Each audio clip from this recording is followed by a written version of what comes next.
Procesos de la vida en el tiempo. Parte 2. Los primeros organismos. En el primer video de esta serie se mencionan algunas de las consideraciones que se han tenido respecto al origen de la vida, como lo son que los registros geológicos han permitido constatar que las características físicas, químicas y biológicas de la Tierra en sus orígenes eran muy distintas a las actuales. Condiciones particulares en la Tierra primitiva, así como distintos factores ambientales que se desarrollaron en ella, facilitaron la síntesis de moléculas complejas a partir de compuestos sencillos. Finalmente, dichas moléculas complejas serían los constituyentes fundamentales de la vida, encontrando sus primeras formas en organismos procariontes. Puesto que se han identificado moléculas orgánicas en la superficie de meteoritos, cometas, así como en nubes de polvo interestelar, se ha discutido sobre la posibilidad de que los procesos necesarios para el origen de la vida se iniciaran en el espacio. Esto debido a la poca probabilidad de que en tan poco tiempo se dieran las condiciones necesarias en la Tierra para el desarrollo de la vida desde cero. Hay que recordar que fueron 100 millones de años aproximadamente el tiempo que transcurrió entre que el planeta se enfrió y se desarrollaron las primeras bacterias. En este video no se pretende definir cuál fue el origen definitivo e inequívoco de la vida, tan solo brindar un acercamiento general a lo que ocurrió con aquellas primeras formas de vida y cómo a partir de ellas se inició una nueva etapa en la historia de la Tierra, una donde las formas de vida que albergaba se diversificaron. Cuando se habla del origen de la vida y de cómo ciertos procesos físicos y químicos condujeron eventualmente a las células, se está considerando a los procesos prebióticos. Sin embargo, existe un segundo tipo de procesos, donde las interacciones entre las proteínas y ácidos nucleicos particularmente, permiten a las células realizar todas sus funciones metabólicas de subsistencia y replicación. A estos procesos se les conoce como procesos protobióticos. Considerando que fue en los primeros organismos donde se desarrollaron diferentes mecanismos reproductivos y metabólicos que se encadenaron para generar variedad en la vida, el uso de los elementos químicos podía seguir diferentes caminos dependiendo del organismo que se tratara. Así pues, los primeros organismos en la Tierra tenían un metabolismo anaerobio, es decir, operaba en ausencia de oxígeno.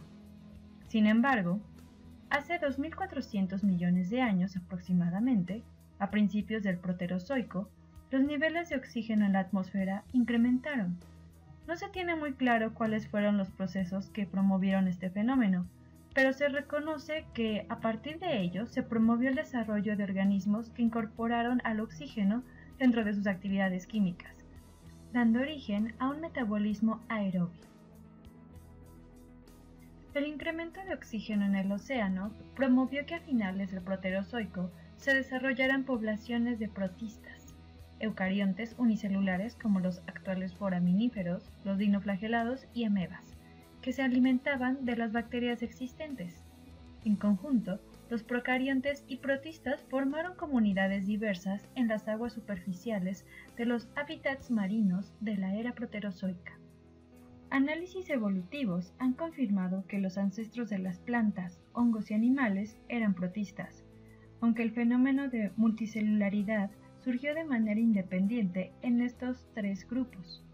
Así pues, se ha considerado que la clave para entender el inicio de la evolución de los eucariontes se encuentra en los microfósiles del Proterozoico, aunque la mayoría de ellos se encuentran bajo la clasificación de acritarcos, microfósiles con afinidad biológica variada o desconocida, siendo Cerebrosphera wiki uno de los más distintivos.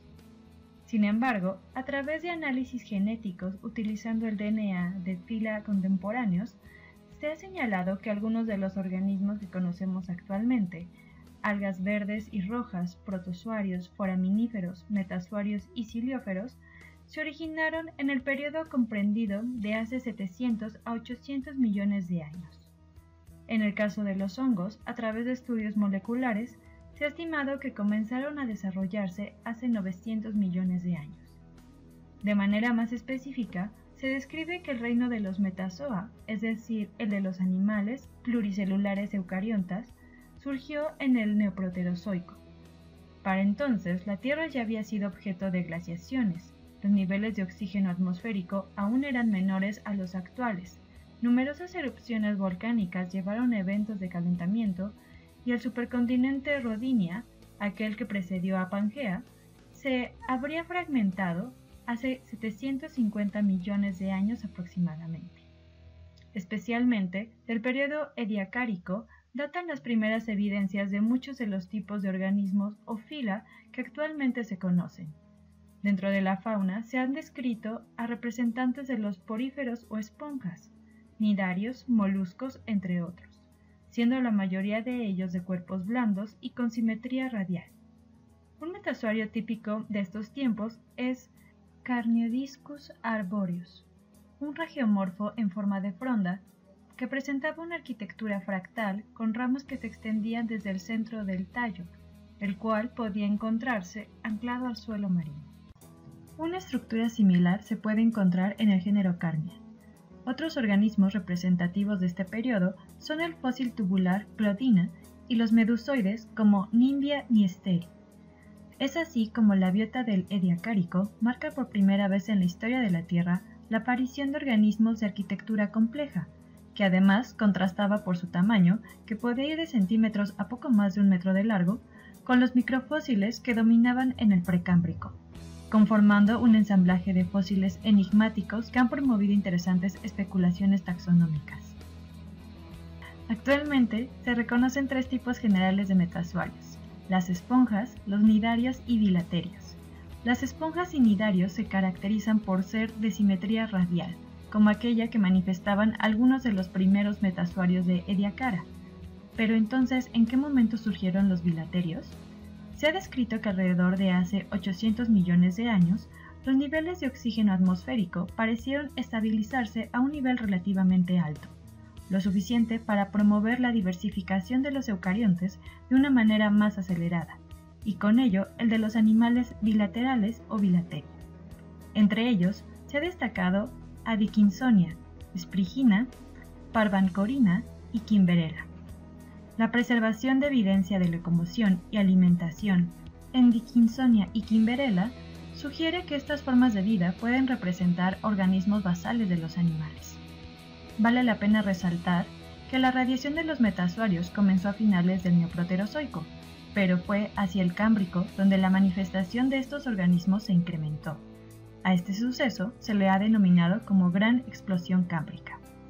Aunada a ello, otros cambios se fueron suscitando a finales del Precámbrico: incremento en el nivel del mar, fluctuaciones atmosféricas, no solo en los niveles de oxígeno sino también de dióxido de carbono, cambios en la composición química del océano, etc.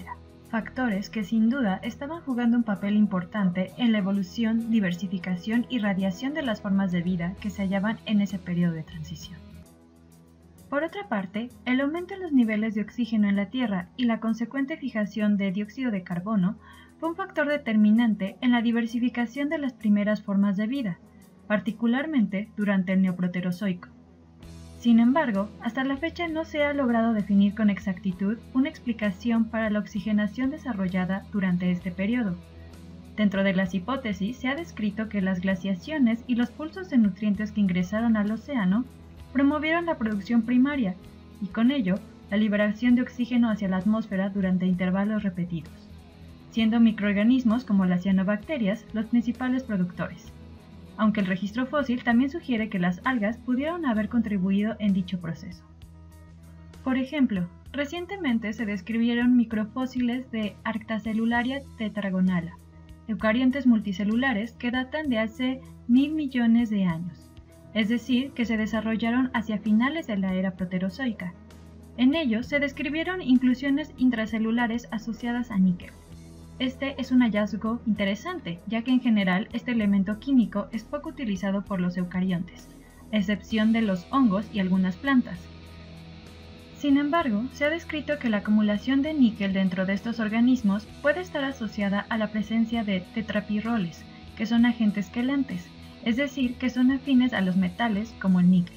Cabe resaltar que estas son moléculas esenciales en el metabolismo de los 3 dominios de los seres vivos: bacteria, arquea y eucaria, de tal suerte que son constituyentes del grupo hemo y las clorofilas, siendo estas últimas los principales pigmentos fotosintéticos. Así pues, a través de distintos análisis, los investigadores llegaron a la conclusión de que los fósiles correspondían a eucariontes fotosintéticos, especialmente algas multicelulares pertenecientes al grupo Archaeplastida, mejor conocido como Primoplantae, un grupo que contempla a las primeras algas y a las plantas terrestres. Por otra parte, también se ha propuesto que cambios en las placas tectónicas durante el Neoproterozoico tardío pudieron haber promovido el incremento de oxígeno a través del desarrollo de arcos volcánicos continentales y el consecuente aumento del dióxido de carbono atmosférico. De acuerdo con estas investigaciones, el aporte de dióxido de carbono debió de haber resultado en un incremento en el entierro total de carbono, y si parte de este carbono era integrado al sustrato de manera orgánica, esto promovería el aumento en los niveles de oxígeno. Dicho lo anterior, resulta evidente que aún quedan muchas preguntas por resolver respecto a los primeros pasos en el desarrollo de los organismos primigenios en la historia de los procesos de la vida. Sin embargo, gracias al desarrollo de nuevas técnicas de análisis en las cuales interactúan la geología, la química y la paleontología, se puede esperar el advenimiento de mayor información que contribuya al conocimiento que se tiene sobre el mundo biológico.